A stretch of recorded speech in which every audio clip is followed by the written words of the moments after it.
Good morning sign study YouTube channel में आप सबका स्वागत है। ठीक दोस्तों, आज हम लोग एक नए टॉपिक के साथ, जिस टॉपिक का क्या नाम है, उत्प्रेरण। क्या नाम है? उत्प्रेरण। ठीक है, इसको हम लोग कहते हैं कैटालिसिस। क्या बोलते हैं? कैटालिसिस। ठीक, कैटालिसिस किसे कहते हैं सबसे पहले समझते हैं। कैटालिसिस है क्या या उत्प्रेरण है क्या? उत्प्रेरित करने वाला या प्रभावित करने वाला या प्रेरित करने वाला जो पदार्थ है, ठीक, या जो लोग हैं, ठीक, खासकर यहां पदार्थ की बात की जाएगी, वे पदार्थ जो किसी रासायनिक अभिक्रिया को, क्या किसी रासायनिक अभिक्रिया को क्या करते हैं? प्रेरित करते हैं, प्रभावित करते हैं, उस पदार्थ को हम लोग क्या कहेंगे? उत्प्रेरण। क्या कहेंगे? उत्प्रेरण। कह रहा है कि किसी रासायनिक अभिक्रिया के वेग को, किसी रासायनिक अभिक्रिया के वेग को प्रभावित करने वाला पदार्थ जो रासायनिक अभिक्रिया की उतनी ही मात्रा में प्राप्त होता है जितना अभिक्रिया के प्रारंभ में रखा जाता है। जैसे अगर हम एक उदाहरण लें, जल को, ठीक है, और कार्बन डाइऑक्साइड का, ठीक है, जल को और कार्बन डाइऑक्साइड के साथ हमने अभिक्रिया कराया। क्या कराया? अभिक्रिया कराया। इस अभिक्रिया का सामान्यतः क्या नाम है? प्रकाश संश्लेषण की क्रिया। क्या कहते हैं इस क्रिया को? प्रकाश संश्लेषण की क्रिया। ठीक है, ये वायुमंडल से जो पौधे हैं कार्बन डाइऑक्साइड लेते हैं और जो जड़ है, जड़ से क्या लेते हैं? जल लेते हैं। यहां उत्प्रेरक क्या है और उत्प्रेरण क्या है समझिए। अगर हम यहां लिखते हैं सनलाइट, क्या लिखते हैं? सनलाइट। ठीक है, क्या लिखते हैं? सनलाइट। सनलाइट मतलब सूर्य का प्रकाश। ठीक है, और एक और चीज है किसकी उपस्थिति में? क्लोरोफिल, है ना। हालांकि क्लोरोफिल यहां उत्प्रेरक नहीं है, यहां उत्प्रेरक कौन है? सनलाइट है। क्या है? सनलाइट है। क्योंकि अगर हमारे पास क्लोरोफिल हो, कार्बन डाइऑक्साइड हो, जल हो, तो भी ये रासायनिक अभिक्रिया संपन्न नहीं हो पाएगी। ठीक, रासायनिक अभिक्रिया संपन्न होने के लिए हमें सनलाइट चाहिए। ठीक, क्या चाहिए? सनलाइट चाहिए। तो यहां जो सनलाइट है क्या है? उत्प्रेरक है। क्या है? उत्प्रेरक है। अगर पदार्थ होगा तो हम उसको क्या कहेंगे? उत्प्रेरण। क्या कहेंगे? उत्प्रेरण। मतलब उसकी जो प्रक्रिया है, जो घटना है, वो क्या कहलाएगी? उत्प्रेरण। और उसमें जो भाग लेने वाला है वो क्या कहलाएगा? उत्प्रेरक। क्या कहलाएगा? उत्प्रेरक। ये बता रहा है कि जो उत्प्रेरण की प्रक्रिया है उसमें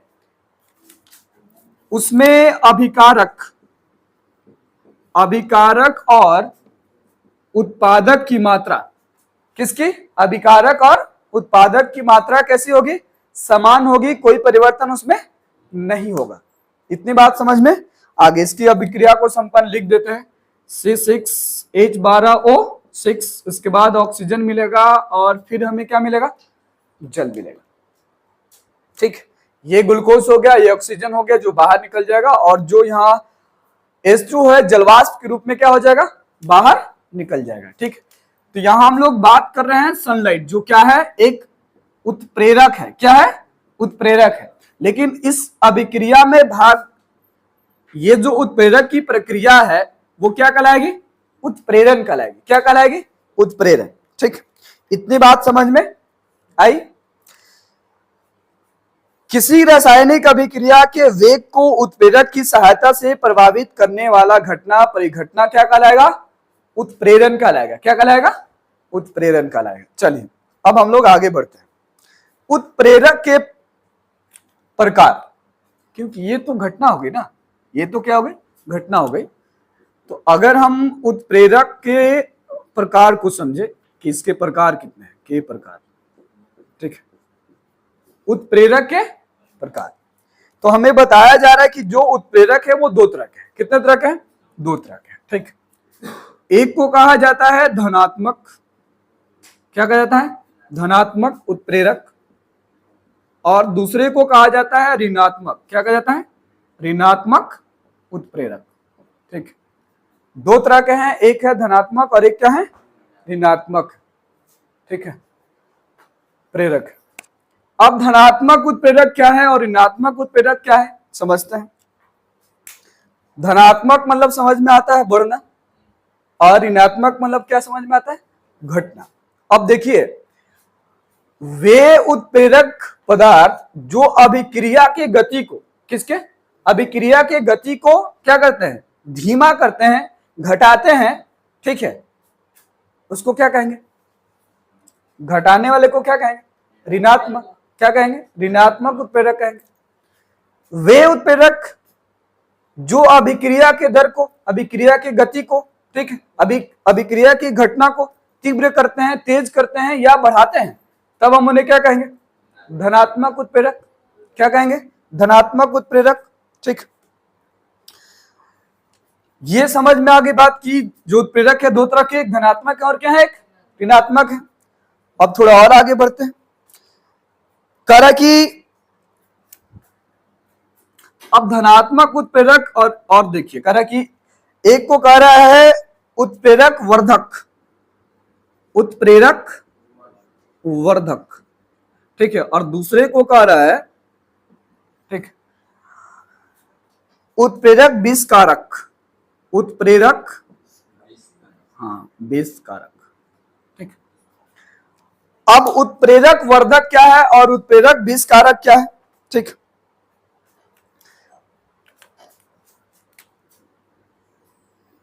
धनात्मक उत्प्रेरक जो है उसे ही क्या हम कहते हैं, उत्प्रेरक वर्धक, मतलब रासायनिक अभिक्रिया की गति को क्या करेगा, बढ़ाने वाला धनात्मक उत्प्रेरक कहलाएगा या क्या कहलाएगा, हाँ, उत्प्रेरक वर्धक। वर्धक मतलब बढ़ाना होता है। जो ऋणात्मक उत्प्रेरक है वो क्या कहलाएगा, उत्प्रेरक विषकारक, क्योंकि ये रासायनिक अभिक्रिया की गति को क्या कर रहा है, घटा रहा है। क्या कर रहा है, घटा रहा है, स्लो कर रहा है, मंद कर रहा है। ठीक, तब हम इसको क्या कहेंगे, उत्प्रेरक विषकारक कहेंगे। ठीक, ये तो हो गई बात किसकी, उत्प्रेरक की। किसकी, उत्प्रेरक की। अब जो घटना है, उत्प्रेरकों की जो घटना है उसको हमने क्या कहा, उत्प्रेरण। क्या कहा, उत्प्रेरण। अब बताया जा रहा है कि जो उत्प्रेरण है वो समांगी और विषमांगी होंगे। क्या होंगे, समांगी और विषमांगी होंगे। ठीक है, चलिए इसे मिटाते हैं, आगे समझते हैं।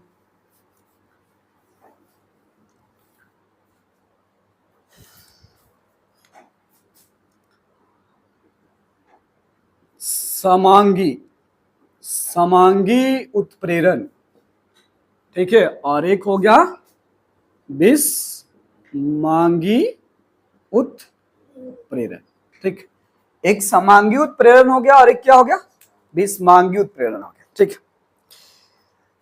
अब देखिए समांगी विलयन और विषमांगी विलयन के बारे में पहले समझ लेते हैं। आप समांगी विलयन और विषमांगी विलयन पीछे क्लास में पढ़ चुके हैं, फिर भी समांगी विलयन क्या है, विषमांगी विलयन क्या है। ठीक,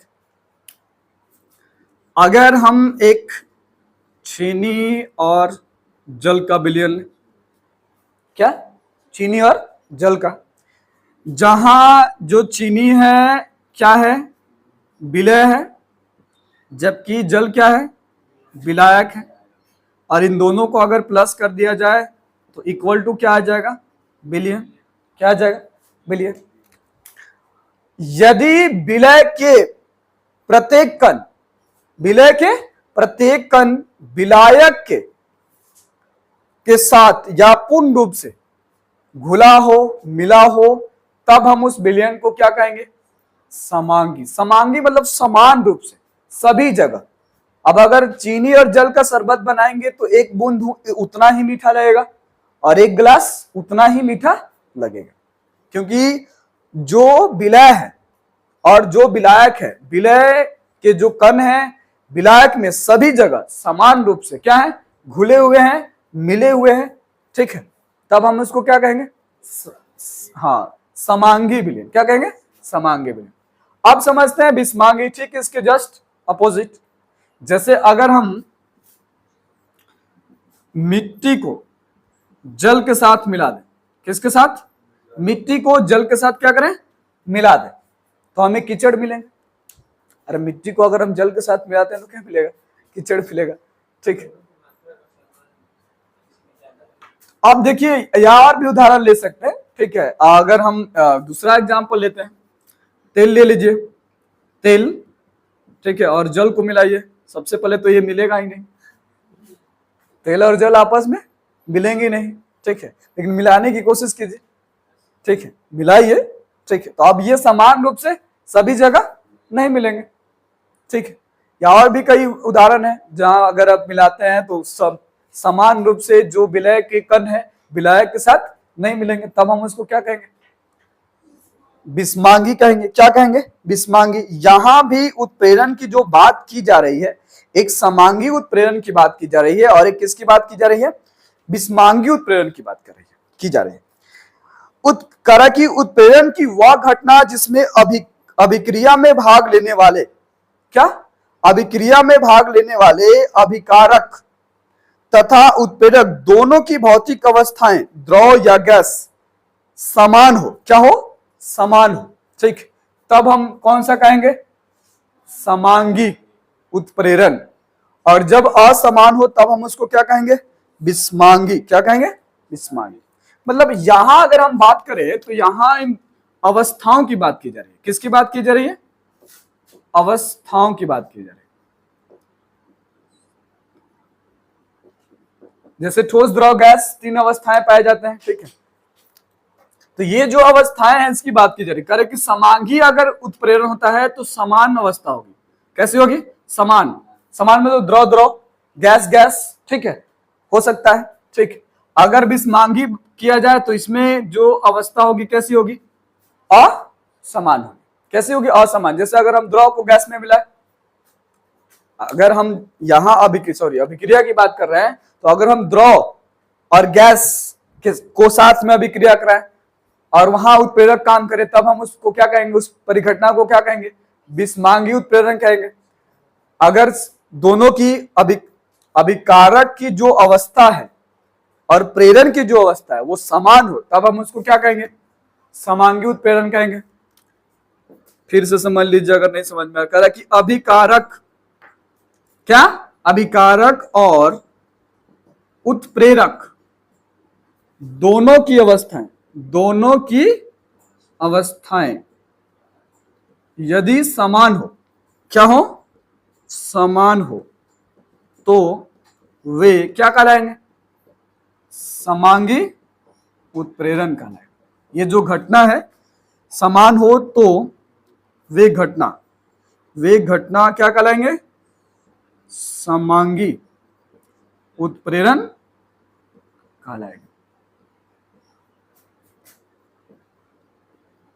कहलाते हैं। ठीक है, इतनी बात समझ में आ गई। अभिकारक समझ में आता है। अभिकारक अभिक्रिया में भाग लेने वाले पदार्थ को क्या कहते हैं, अभिकारक। क्या कहते हैं, अभिकारक। अभिक्रिया में जो भाग लेने वाले, जैसे एक हमने अभिक्रिया अभी बनाया था CO2, है ना, CO2 प्लस H2O। अब ये क्या करेगा, ये अब इधर जो है अभिक्रिया में क्या कर रहा है, भाग ले रहा है।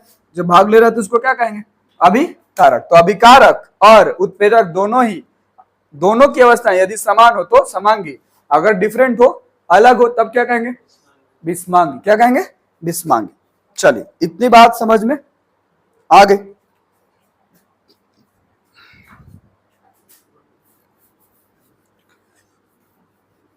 अब उत्प्रेरण की कुछ सिद्धांत को समझते हैं। ठीक, इसके कुछ सिद्धांत को समझते हैं। ठीक,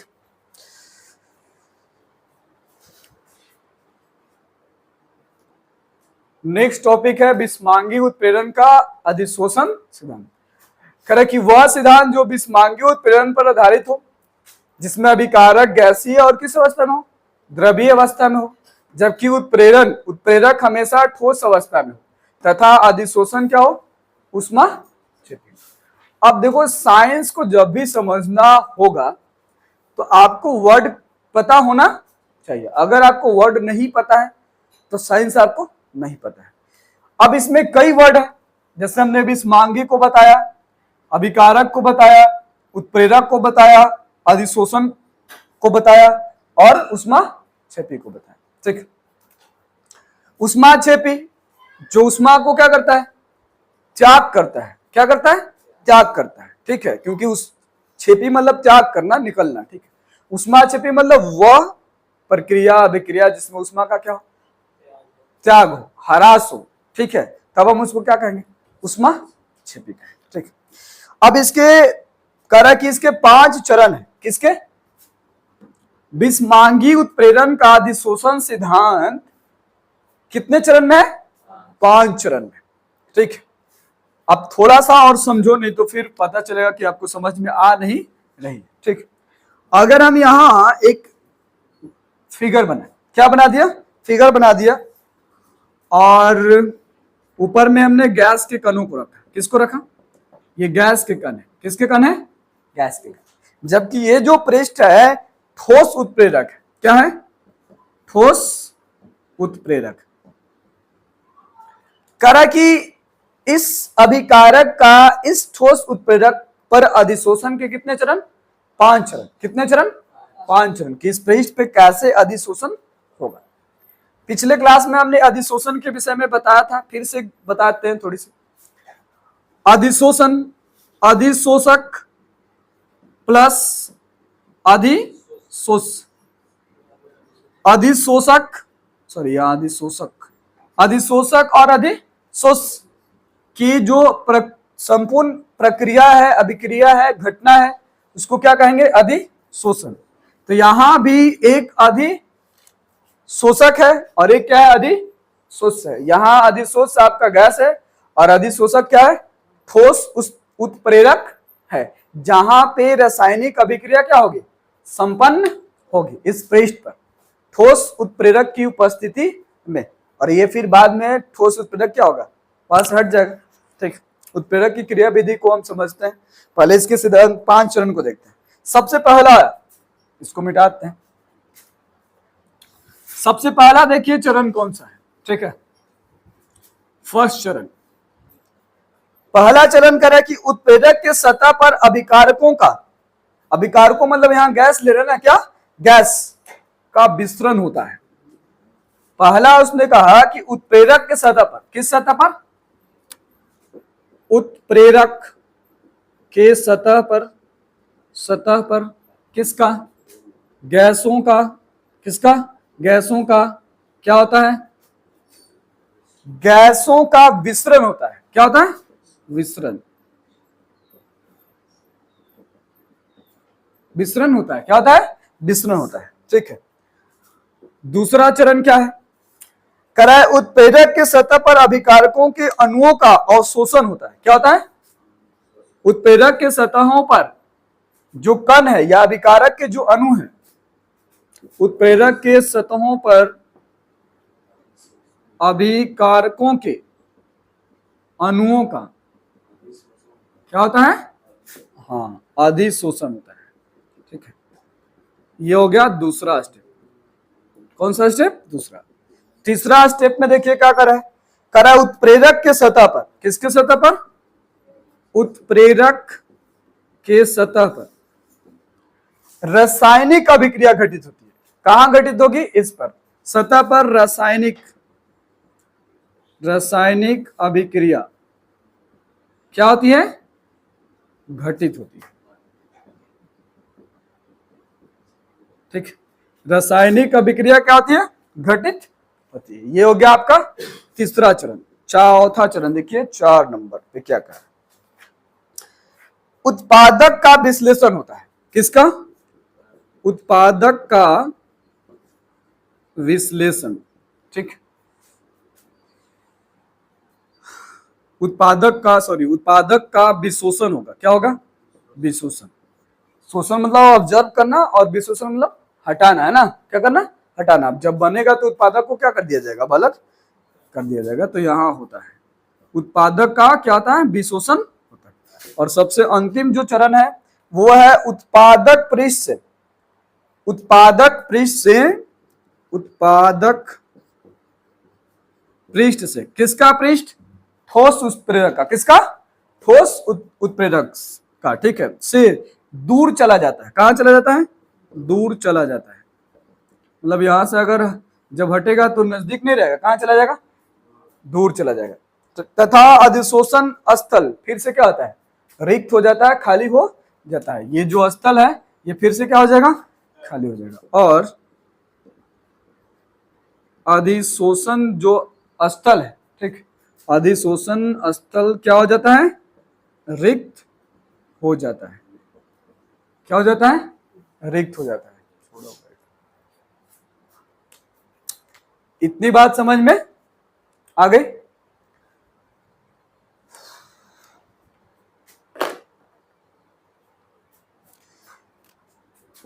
चलिए, इतनी बात, अगर इसमें कहीं डाउट है तो आप पूछ सकते हैं, ठीक।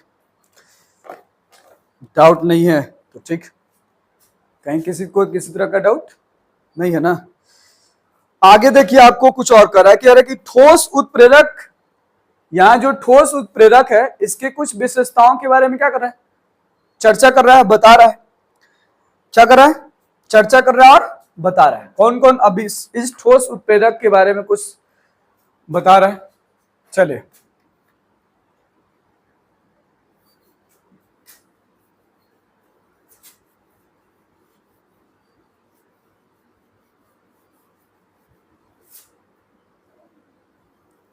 ठोस उत्प्रेरक, ठीक,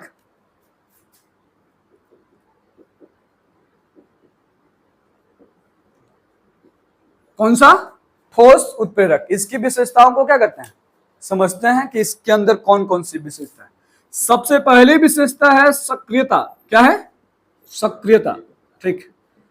दूसरी इसकी विशेषता है चयनात्मकता, ठीक, चयनात्मकता, ठीक। ये इसकी दो क्या है? विशेषताएं हैं। सक्रियता मतलब होता है एक्टिविटी, ठीक, कि उसकी एक्टिविटी कैसी है। कह रहा है कि ठोस उत्प्रेरक की सक्रियता रासायनिक अधिशोषण पर निर्भर करता है। किस पर करता है? रासायनिक अधिशोषण पर निर्भर करता है। तथा उत्प्रेरक को पर्याप्त मात्रा में सक्रिय होना होता है, अर्थात उत्प्रेरक तथा उत्प्रेरक की सक्रियता पर्याप्त मात्रा में क्या होती है? प्रबल होती है।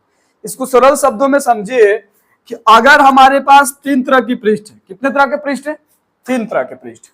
एक हमारे पास ठोस है, एक हमारे पास द्रव है, और एक हमारे पास किसका पृष्ठ है? अब जरा ध्यान दीजिए कि इन तीनों पृष्ठों में से सबसे अधिक किस पृष्ठ पर रासायनिक अभिक्रिया संपन्न होगी? चाहे हम गैस के पृष्ठों पर रासायनिक अभिक्रिया संपन्न करा सकते हैं? नहीं करा सकते। द्रव थोड़ा बहुत करा सकते हैं और नहीं करा सकते हैं, लेकिन सबसे ज्यादा किस पृष्ठ पर कराएंगे? ठोस पृष्ठ पर करा सकते हैं। यही बात पहले यही बता रहा है कि जो ठोस उत्प्रेरक है उसकी जो सक्रियता है वो क्या है? सबसे अधिक है। वो सबसे अधिक रासायनिक अभिक्रिया को क्या करेगा? संपन्न कराएगा। वो अधिक रासायनिक अभिक्रिया में क्या करेगा? भाग लेगा। क्या करेगा? भाग लेगा। इसलिए सामान्यतः अगर हम उत्प्रेरक की बात करें तो किसी भी रासायनिक अभिक्रिया में ज्यादातर जो उत्प्रेरक हैं उनकी अवस्था कैसी होती है? ठोस होती है। क्या होती है? ठोस होती है। हालांकि सबसे ज्यादा रासायनिक अभिक्रिया किस अवस्था में होता है? तो किस अवस्था में होता है? गैस अवस्था में। गैस अवस्था में रासायनिक अभिक्रिया होता है, लेकिन उत्प्रेरक कौन से होते हैं? ठोस अवस्था में। किस अवस्था में होता है? ठोस अवस्था में, क्योंकि ठोस अवस्था एक पृष्ठ प्रदान करेगी जहां पर रासायनिक अभिक्रिया बहुत तीव्र के साथ क्या करेगी? संपन्न हो जाएगी, बहुत तेजी के साथ अभिक्रिया हो जाएगी। उदाहरण के लिए देखिए, अगर हम एक पीरियोडिक टेबल की बात करें, यहां पे पीरियोडिक टेबल दिख रहा है, ठीक। अगर इस पीरियोडिक टेबल की बात करें तो कह रहा है कि 5 से 11 तक, 5 से वर्ग 5 दिखा, वर्ग 5 से कहां? 11 तक इसकी जो शीलता है, क्रियाशीलता मतलब जो सक्रियता है वो सबसे क्या होगी? ज्यादा होगी। आपका वेडियम है, क्रोमियम है, मैग्नीज है, आयरन है, कोबाल्ट है, निकल है, कॉपर है कि नहीं? ऊपर वाला ये सब ऐसे भी ठोस अवस्था में पाए जाते हैं। किस अवस्था में पाए जाते हैं? ठोस अवस्था में। इनकी जो सक्रियता है सबसे क्या होगी? अधिक होगी। उदाहरण के लिए आप कह सकते हैं या ले सकते हैं कि जो उत्प्रेरक की जो सक्रियता है आवर्त सारणी में, किस सारणी में? आवर्त सारणी में 5 से 11, वर्ग 5 से 11 तक के जो तत्व है या जो भी ठोस है सामान्यतः ज्यादातर, ठीक है, वो क्या करेंगे, सक्रियता उनकी ज्यादा होगी। मतलब उत्प्रेरक के लिए, खास कर किसके लिए, उत्प्रेरक के लिए, किसके लिए, उत्प्रेरक के लिए, ठीक है। इसके बाद हम लोग पढ़ेंगे एक और छोटा सा टॉपिक है, अगर आपसे डिफरेंस पूछ लिया जाए एग्जाम में, अगर आपसे अंतर पूछ लिया जाए कि समांगी और विषमांगी में क्या अंतर है, ठीक, अगर आपसे पूछ लिया जाए तो आप बेझक बताइएगा, क्योंकि आपको समांगी और विषमांगी के बीच अंतर को क्या किया गया है, बता दिया गया है, ठीक। तो मिलते हैं हम लोग फिर नेक्स्ट वीडियो के साथ, ठीक है। अगर वीडियो अच्छा लगे तो इसे लाइक कीजिए, सब्सक्राइब कीजिए और शेयर कीजिए।